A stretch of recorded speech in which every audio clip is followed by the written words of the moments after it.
बिस्मिल्लाहिर्रहमानिर्रहीम अस्सलामुअलैकुम वरहमतुल्लाहि वबरकातुहू। दोस्तों, आज मैं आपको बता रहा हूँ डिफरेंट टाइप की सॉकेट। ठीक है दोस्तों, ये जो लेफ़्ट साइड पे है ये 2 पिन सॉकेट है। ये 2 पिन सॉकेट है दोस्तों।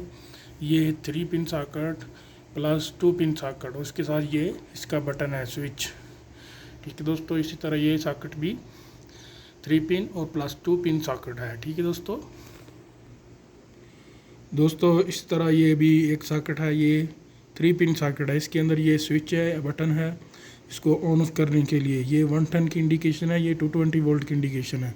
लेकिन जब आप वायरिंग करेंगे तो ध्यान करेंगे आपने कौन सी वायरिंग की है। ठीक है दोस्तों, इसके अंदर दोनों सप्लाई अवेलेबल है। दोस्तों, ये 3 पिन प्लग लगाया है और जो है इसका 2 पिन प्लग जो है उस पर है। अभी बटन को ऑन करूँगा तो ये जो है लोड हमारा ऑन हो जाएगा। ठीक है दोस्तों, ये देखें, साथ ही ये इंडिकेशन भी ऑन हो गई।